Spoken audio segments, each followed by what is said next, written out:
பார்வையாளர் அனைவருக்கும் தமிழம் மலையொலியின் அன்பு வணக்கம். இன்று நாம் பார்க்க இருக்கின்ற தலைப்பு, விஜய் அவர்களை காப்பாற்ற வேண்டும் என்று அந்த கட்சியை சேர்ந்த நகைச்சுவை நடிகராக இருக்கின்ற தாடி பாலாஜி அவர்கள் மிக முக்கியமான பதிவு ஒன்றினை நேற்று தமிழக வெற்றி கழகத்தினுடைய 2வது மாநில மாநாடு முடிந்த கையோடு தன்னுடைய முகநூல் பக்கத்திலையும் சரி, தன்னுடைய எக்ஸ் வலைதளத்திலையும் பதிவு பண்ணியிருந்தார்.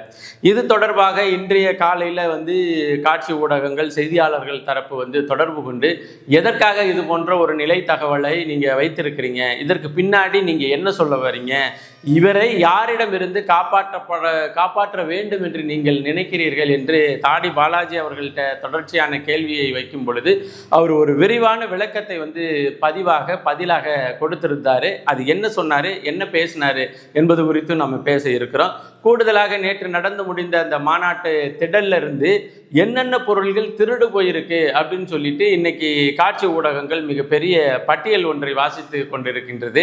அது குறித்து நம்ம பேச இருக்கிறோம்.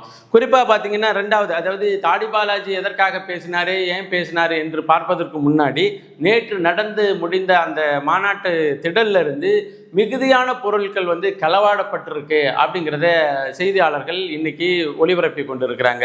குறிப்பாக பார்த்தீங்கன்னா அந்த கொடி கம்பங்களாக இருக்கின்ற மிக முக்கியமான ராடு, இரும்பு ராடு எல்லாமே காணோம்.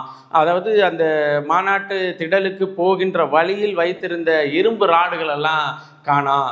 இது மாநாடு முடிந்த கையோடே காணோம் அப்படிங்கிற முக்கியமான செய்தியை அந்த தரப்பு சொல்லியிருக்கிறாங்க. கிட்டத்தட்ட ஒரு 500 ராடுகள் காணோம், அதாவது இரும்பு தூண்களை காணோம் அப்படிங்கிறது செய்தி. அடுத்ததாக பார்த்தீங்கன்னா அந்த மாநாட்டுக்கு வருகின்றவர்களுக்கு குடிப்பதற்காக வைத்திருக்கின்ற தண்ணீர் பாட்டில் இருக்கு இல்லையா, அந்த பாட்டில் அடிக்க இப்போ கிட்டத்தட்ட 5 லட்சம் பாட்டில்கள் வச்சுருக்குறோம் அப்படின்னு சொல்லி முன்னாடியே சொல்லியிருந்தாங்க.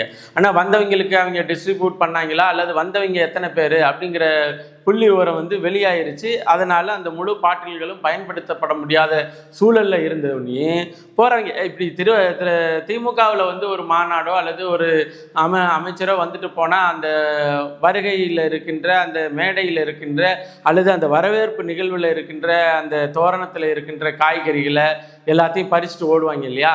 சரி, அவங்கள பார்த்து அவங்களுக்கு எதிராக அரசியல் செய்ய வந்தாங்க அப்படின்னு தமிழக வெற்றி கழகத்தை பார்த்தா, இல்லை அவங்கள்ட்டேருந்து நாங்கள் மாறுபட்டு வரல, அவங்க தான் நான் அப்படின்னு சொல்லி நேற்றைய தினம் தண்ணீர் பாட்டில் திருடப்பட்டிருக்கு, கம்பிகள் திருடப்பட்டிருக்கு, சேரு அதாவது எழுந்திரிச்சு வந்துட்டோம் மாநாட்டுக்கு, தளபதியை பார்த்தபடி பார்த்துட்டோம், சரி போகும்போது இந்த சேரனாலும் தூக்கிட்டு போகணும்னு சேரெல்லாம் நிறைய சேரு, அதாவது உடச்சி காலி பண்ணது போக மீதியை தூக்கிட்டு போனதையும் நம்மளால் பார்க்க முடிகிறது.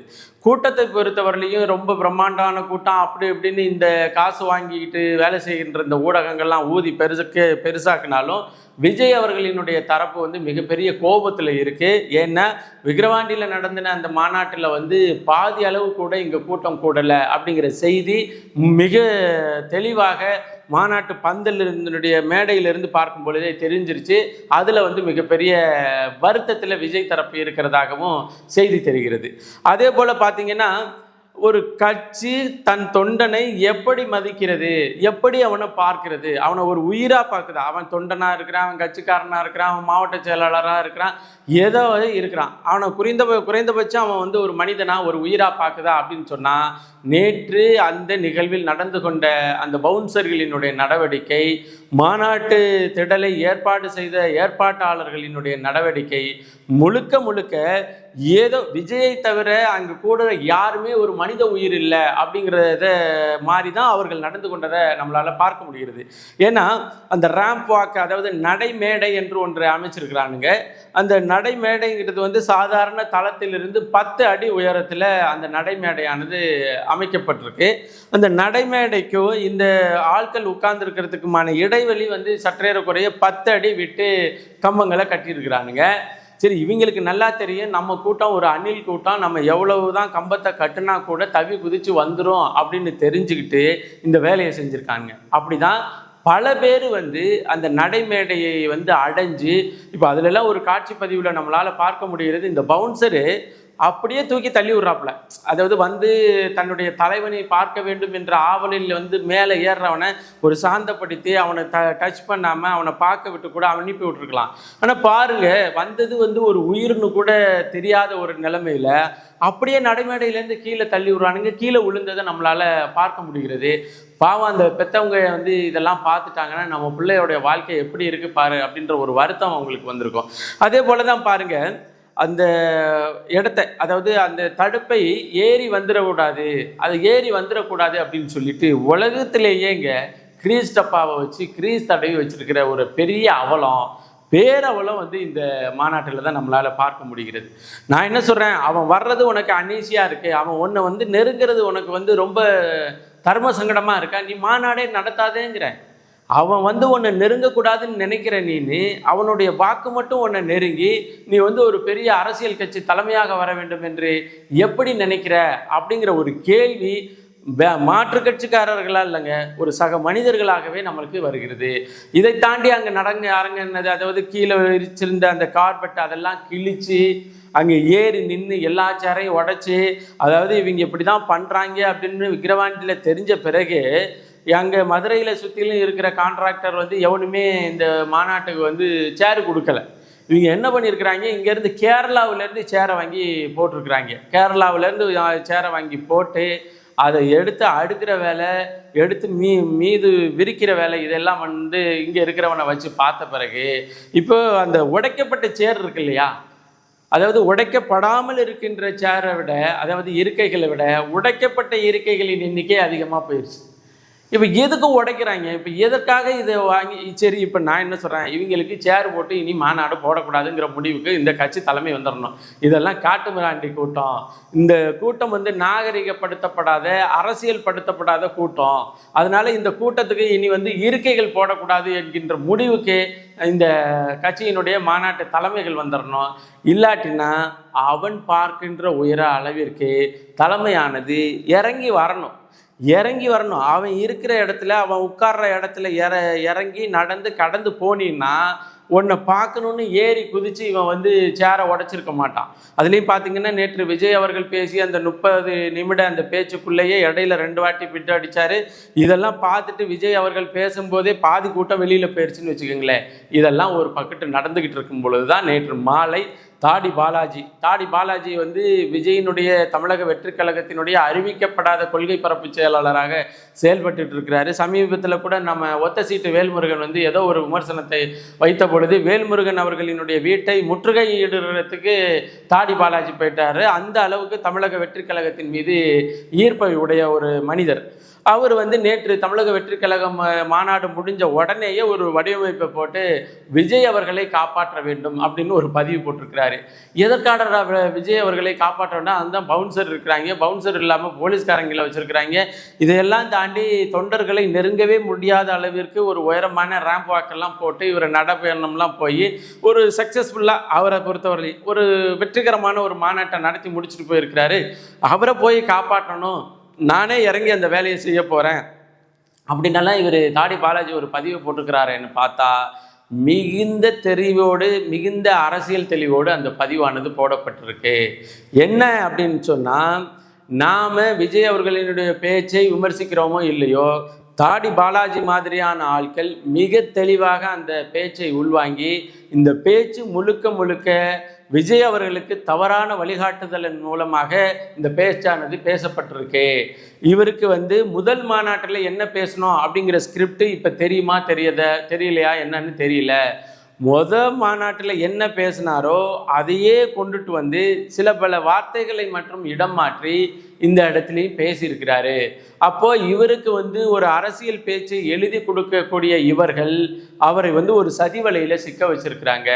தமிழக வெற்றி கழகத்தை பொறுத்தவரையிலையும் புதிய ஆளுமைகள் வந்து விஜய் அவர்களை நெருங்கவே விடாமல் இந்த 3 பேர் யாரு, அவர் நம்ம ஆதவ் அர்ஜுனா ரெட்டி, அதன் பிறகு நம்மால் புஷி ஆனந்த், இன்னொருத்தர் நம்ம பர்சனல் ஆலோசகராக இருக்கார் இல்லையா அவர், இவங்க எல்லாருமே வந்து விஜய் அவர்களை வந்து நெருங்கவே விடாமல் பார்த்துருக்குறாங்க. ஒரு தத்துவம் குறித்து, தத்துவ தெளிவு குறித்து, அரசியல் குறித்து, அரசியலினுடைய எதிர்கால தெளிவு குறித்து நாங்கள் இந்த அரசியல் கொள்கை கோட்பாட்டோடு தான் நாங்கள் நகர போகிறோம் அப்படின்னு சொல்லி எதையுமே பேசலை விஜய் அவர்கள். இப்படி விஜய் அவர்கள் இப்படி பேசாமல் போனதுக்கு மிக முக்கிய காரணம் என்னன்னா, அவருக்கு இந்த ஸ்கிரிப்டை எழுதி கொடுத்தவங்க வேணுமென்னே அரசியலினுடைய அறிவு விஜய் அவர்களுக்கு வந்துவிடக்கூடாது என்று திட்டமிட்டு இந்த வேலையை செய்கிறாங்க. இவர்களினுடைய கைப்பிடியிலிருந்து விஜய் அவர்களை காப்பாற்ற வேண்டும், இல்லாவிட்டால் விஜயினுடைய அரசியல் எதிர்காலம் பூஜ்ஜியமாகிவிடும் என்று மிக தெளிவாக தாடி பாலாஜி அந்த செய்தியாளர்கள் கேட்ட இந்த விளக்கத்திற்கு பதில் சொல்லியிருக்கிறார். கூடுதலாக அவர் என்ன சொல்றாருன்னா, போகிற போக்கில் கச்சத்தீவை மீட்கணும் அப்படின்னு சொல்லிட்டு போறீங்க. இது திராவிட முன்னேற்ற கழகம் எல்லா தேர்தலையும், அதாவது அவங்க அப்பங்காலத்தில் கொடுத்த அதே வாக்குறுதியை அள்ளி கொடுத்ததும் அவங்க அப்பங்காலத்தில் தான். ஆனால் அதையே 50 வருஷமாக வாக்குறுதியாக கொடுத்துக்கிட்டு இருக்கிறது திராவிட முன்னேற்ற கழகம். வாக்குறுதியாக, தேர்தல் வாக்குறுதியாக கொடுத்துக்கிட்டு இருக்கு. அதே வாக்குறுதியை நீங்கள் கொடுத்தா என்ன? நீங்கள் ஒன்று இதுவரையிலும் ஏன் மீட்கலை அப்படிங்கிற ஒரு கேள்வியை வைக்கிறவராக இருக்கணும், அல்லது மீட்பதற்கு தமிழக வெற்றி கழகத்தின் சார்பில் உயர்நீதிமன்றத்திலேயோ உச்ச நீதிமன்றத்திலேயோ வழக்கு தொடுக்கணுமே ஒழிய இப்படி வெளியில் நாங்கள் கச்சத்தீவை மீட்கணும் அப்படின்னு சொல்லி பேசக்கூடாது. அதே போல் நீட் தேர்வு குறித்து, நீட்டு குறித்தெல்லாம் பேசுகின்ற இந்த மேடையில் நீட்டு விலக்கு இல்லாமல் இருக்கு, அதற்கு நீங்கள் என்ன ஒரு நடவடிக்கையை எடுக்க போறீங்க அப்படின்னு சொல்லி பேசுறதை விட்டுட்டு, மோடி நீங்கள் இதை செஞ்சுட்டா போதும், இதை மட்டும் செஞ்சுட்டா போதும் அப்படின்னு சொல்லிட்டா, ஒருவேளை மோடி அரசாங்கம் நாளைக்கு நீட் தேர்வை ரத்து பண்ணிட்டா தமிழக வெற்றி கழகம் தன்னுடைய கட்சியை கலைச்சிடுமா அப்படிங்கிற கேள்வியெல்லாம் நாம் கேட்கல, எதிர்கட்சியில் இருக்கிறவங்க கேட்கல, தாடி பாலாஜி அவர்கள் கேட்டிருக்கிறாரு. இப்போ அதுக்கு அடுத்த கட்டமாக அந்த செய்தியாளர்கள் இந்த நிலைமையை நீங்கள் ஏன் விஜய்கிட்ட சொல்ல முற்பட்டீங்களா, முயற்சி செய்தீங்களா, அவரை போய் சந்திக்கிறதுக்கான ஒரு ஏற்பாடை பார்த்தீங்களா அப்படின்னு கேட்கும் பொழுது, நான் கடந்த 4 முறை 5 முறை நான் முயற்சி செஞ்சுட்டேன், ஆனாலும் எங்களை சந்திக்க விடாமல் இந்த விஜய் அவர்களுக்கு பின்னூட்டமாக இருக்கின்ற இவர்கள் பின்னூட்டம்னா யாருன்னா இந்த 3 பேர், மூவர் கூட்டணி, அவர் அரசியல் ஆலோசகர், இன்னொருத்தர் நம்ம ஆதவ அர்ஜுனா ரெட்டி, இன்னொருத்தர் நம்ம புசி ஆனந்த், இவங்க தாடி பாலாஜி என்கின்ற நபரை அணுக விடுவதே இல்லை. இப்போ அணுக விடாமல் இருக்கும் பொழுது நாம் எப்படி போய் அவர்கிட்ட கேள்வி கேட்கலாம் அப்படிங்கிற ஒரு செய்தியை பதிவு பண்ணியிருக்கிறாரு. இப்போ இதில் அவருக்கு எதிர்பார்ப்பு என்ன, விஜய் அவர்களின் மீது உள்ள எதிர்பார்ப்பு தாடி பாலாஜிக்கு என்னவாக இருந்திருக்கு அப்படின்னு சொன்னால், இங்கே இருக்கின்ற எல்லா கட்சிகளை தாண்டி ஒரு கொள்கை கோட்பாட்டோடு தமிழக வெற்றி கழகம் நடைபோடும். எதிர்காலத்தில் மண்ணின் மக்களுக்கான தேவைகள் குறித்து, அவர்களினுடைய எதிர்கால வாழ்க்கை முறை குறித்து சிந்திக்கின்ற ஒரு கட்சியாக அது இருக்கும் அப்படின்னு நம்பியிருக்கிறாரு. மாநாட்டு மேடையில் இதற்கான விளைவுகளையும் இதற்கான தீர்வுகளையும் அவர் எதிர்பார்த்திருக்கிறாரு. குறிப்பிட்ட அளவுக்கு எந்த தீர்வுகளையும் விஜய் அவர்கள் மாநாட்டு மேடையில், கொள்கை பிரகடன மாநாட்டில் அவர் அறிவிக்கலை. சரி, முதல் மாநாட்டில் தான் ஸ்கிரிப்ட் கொடுத்தவன் சரியாக கொடுக்கல, இந்த மாநாட்டில்னாலும் சரியான ஸ்கிரிப்டாக கொடுத்துருவான்னு காத்து கொண்டிருந்த திரு தாடி பாலாஜி அவர்களுக்கு மிகப்பெரிய ஏமாற்றம் தான் மிஞ்சி இருக்கு. அந்த ஏமாற்றத்தினுடைய விளைபயனானதான் இந்த 3 பேர்கிட்ட இருந்து விஜய் அவர்களை காப்பாற்ற வேண்டும் என்று அவர் பதிவு பண்ணியிருக்கிறாரு. நமக்கு என்ன தெரியுதுன்னா, நேற்று நடந்த சம்பாஷணைகள், கூடின கூட்டத்துடைய பகுதி, அது நடந்து கொண்ட ஒரு பகுதி, இதெல்லாம் பார்த்துட்டு இந்த கூட்டங்கள்கிட்ட இருந்து தமிழ்நாட்டை காப்பாற்றணுங்க, அதுக்கு ஏதாச்சும் பண்ணுங்க அப்படின்னு தான் நமக்கு தோணுகிறது. மற்றபடி விஜய் அவர்களினுடைய அரசியல் போக்கு எந்த அளவுக்கு டவுன் ஆகிருக்கு, எந்த அளவுக்கு ஒரு பிம்பம் உடைக்கப்பட்டிருக்கு அப்படிங்கிறதுக்கு மிகச்சிறந்த எடுத்துக்காட்டு என்னன்னா, விக்கிரவாண்டியில் கூடிய கூட்டத்தின் பாதி அளவு கூட்டம் கூட மதுரையில் கூடலை அப்படிங்கிறது ஒரு புறம். அதே போல் கூட்டம் கூடுறதுனாலேயே ஒரு அரசியல் கட்சி அதிகாரத்தை நோக்கி வந்துவிடும், அது தத்துவ புரிதல் இல்லாமல் அல்லது எந்தவித அரசியலுடைய அறிவும் இல்லாமல் ஒரு கூட்டம் வளர்க்கப்பட்டு விட்டு அந்த கூட்டமானது அதிகாரத்தை நோக்கி வந்துடும் அப்படின்னு சொல்றதெல்லாம் மிகப்பெரிய மாயை என்பதை தாடி பாலாஜி அவர்களினுடைய கேள்வியிலிருந்து புரிந்து கொள்ள நேரிட்டு இருக்கிறது என்பதை பதிவு செய்து மீண்டும் ஒரு காணொளி பதிவில் இணைவோம். நன்றி, வணக்கம்.